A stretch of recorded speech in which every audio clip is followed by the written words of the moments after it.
Welcome to Edge Unscripted. Listen along for candid conversations with the Edge marketing team on a variety of subjects in the world of PR and marketing and other topics that have our attention. Let's go off script.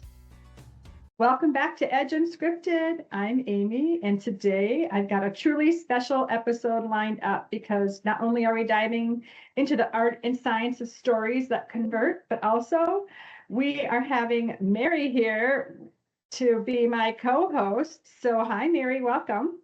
Hi, thank you, Amy. I've been looking forward to this. Storytelling is at the core of what I do. Honestly, there's nothing more fun than unpacking what really makes a message stick for a client.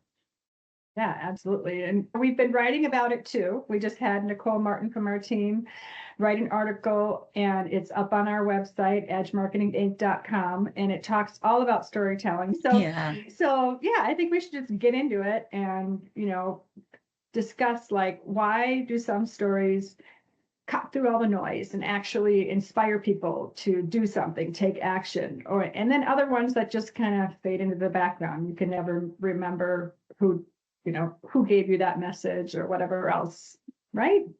Yeah, I mean, that is the million-dollar question, right? Like, how do you inspire without falling to the back? So I think some of the most disruptive and memorable campaigns succeed because they aren't afraid to break the rules. So one that comes to mind is Coca-Cola's Share a Coke ad. I mean, that commercial didn't just promote their product, it had an emotional connection by personalizing the brand with some relatable relationships, putting customers' names on the cans, all the different things like that. I've seen so many around by me on bigger bottles now too.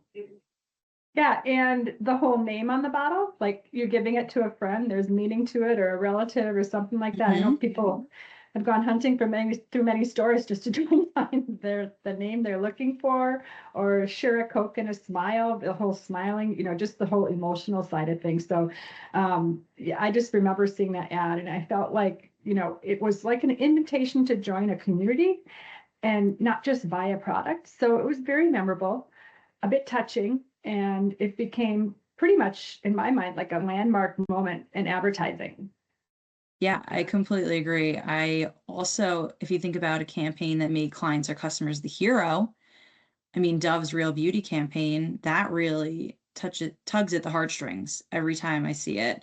Those ads showed real women, real stories, and genuinely, I remember conversations about the standards of beauty, confidence, self-acceptance popping up everywhere with that campaign, even among people who never really talked about those issues before. And the audience became truly the star of the ad, and it just evoked so much emotion as well.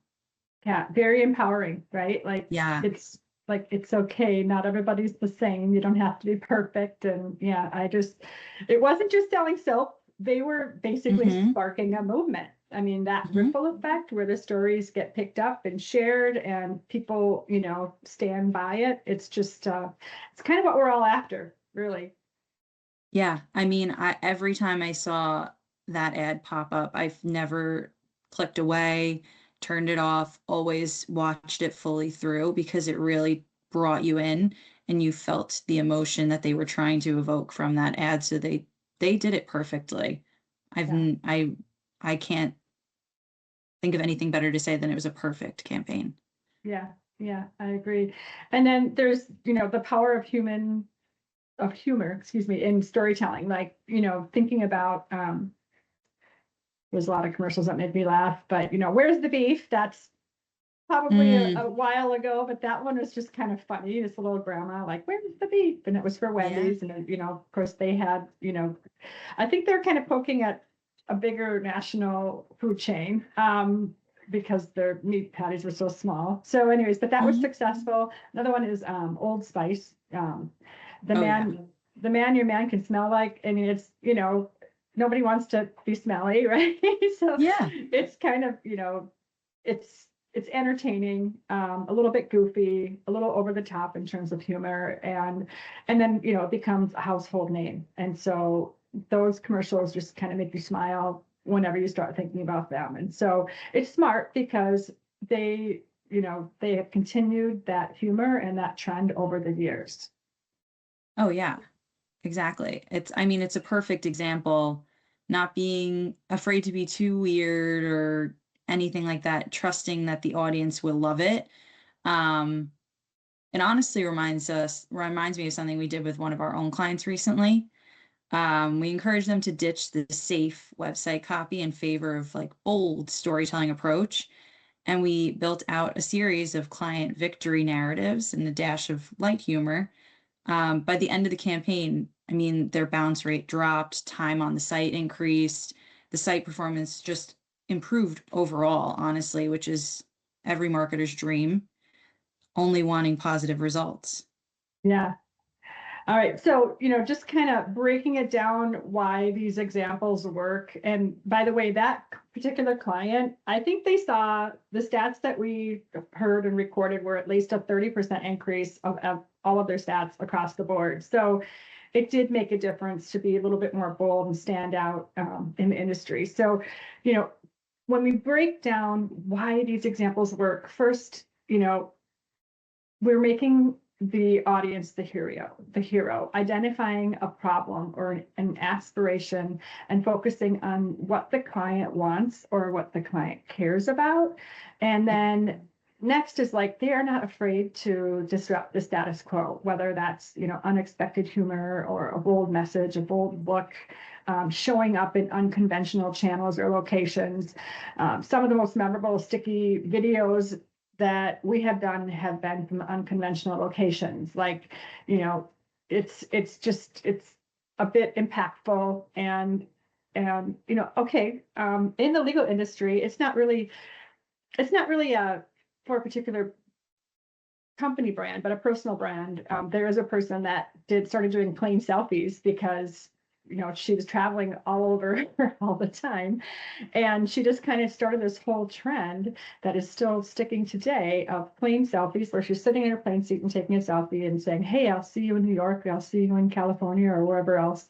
Anyway, so it's just, it's not sitting at your desk, kind of like how we are, Mary. Maybe we should do an ad unscripted from an unconventional place, and then we'll just blow up on the internet, right? Exactly. Yeah, be bold. I mean, at Edge, we also talk a lot about how you should use technology as an enhancer for storytelling, not just a shortcut. There's a difference between getting all the content out and creating something unforgettable in a fast pace. I mean, AI lets us get sharper insights, what people really care about, when they're most likely to engage. I mean, what platforms can make a message go viral, the message you're trying to get out, what the best platform to use is, but you still need to keep that empathetic side, the creativity and the willingness to experiment to bring that to life and get the data that you want, but in a way that's not just taking a shortcut. It really still requires some human element to it. Absolutely. Yeah. It's kind of like if you think about baking, and we're making a little crossover between that and technology. Like AI can give you the ingredients list. Yeah. It can give you the steps of how to, bake this cookie or make this cookie, but only the human knows how to give it that wow factor. Meaning, like, I don't know about your house, but in my house, like the cookie, everybody has a different threshold for how they like their cookies made. So I like mine doughy, so pull them out early, and then my husband likes them crunchy, so pull them out late. So they're anyway. So those are the little human factors that come into play that makes perfection in your mind or maybe other people's minds too. So our clients are they're in industries where trust and differentiation are pretty much everything. How can you do it better? How can I trust you? How do I know it's going to work? How can I bring this to my team and feel confident that this is the right solution for me or the right service for me? And if you're playing it too safe, you're blending in. There's just a lot of competition out there nowadays, as we all know. So, you need to push it a little bit or just enough so you get that emotional hook or that humor hook. And then suddenly people are talking about you at conferences and social media. One thing that came to mind is the puppy trend. I hope it never goes away. Yeah. I know. It's so cute. Oh my goodness, puppies at trade shows. Like, if you're not doing it, do it now, anyways, but here's the thing. It's like, I can remember the name of one company that did it. And I think at an accounting trade show, it was more like an association did it just to help a local pet shelter get these dogs adopted and whatever. So it's a goodwill thing too. So you got to think about that emotional side of things, and you can, you know, bring that to the table to really make your brand stand out in the industry or at events or whatever else. Yeah, I mean, I completely agree. Over the years, I'm sure you've seen more than me being in the industry as long as you have, but there's some interesting campaigns that we've seen over the years for sure. And honestly, anyone listening who's a little nervous to be bold and shake things up, we recommend just start with a pilot, try it out, pick one part of the narrative.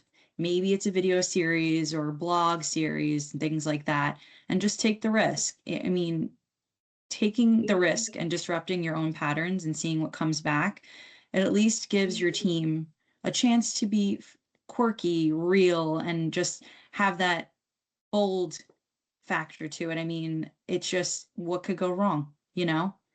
Yeah, but you don't want to push it too far. I mean, No.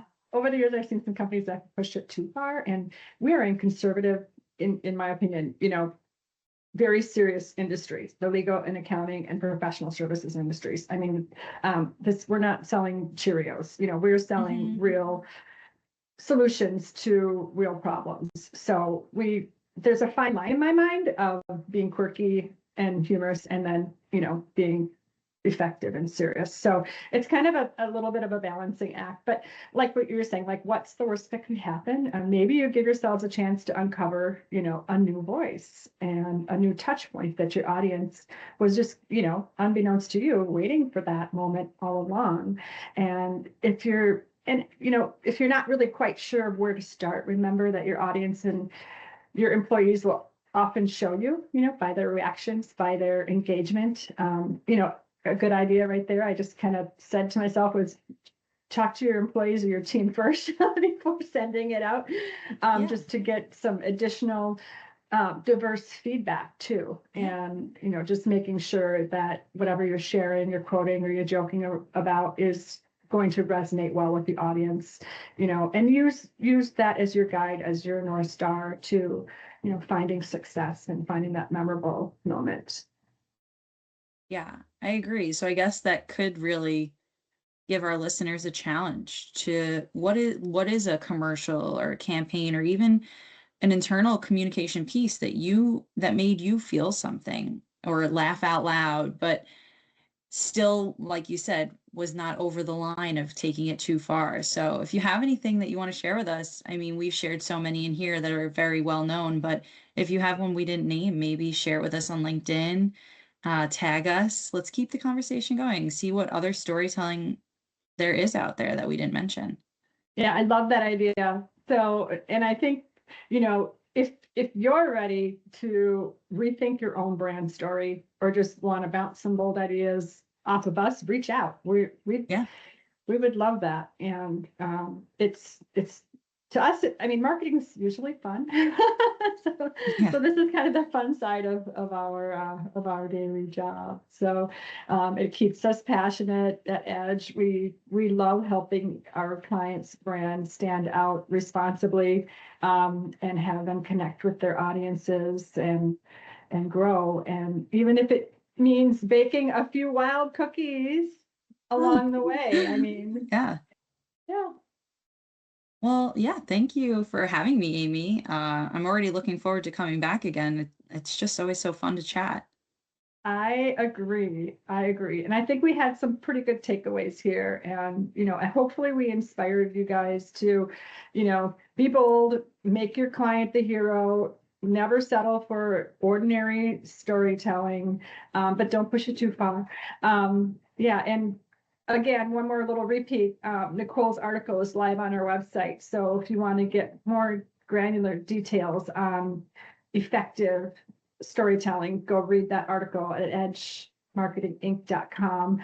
But yeah, it's just, you know, again, make your client the hero and never settle for ordinary. This has been Edge Unscripted. We appreciate you joining us and hope you enjoyed the conversation. Connect with us by leaving a comment and don't forget to subscribe. See you next time.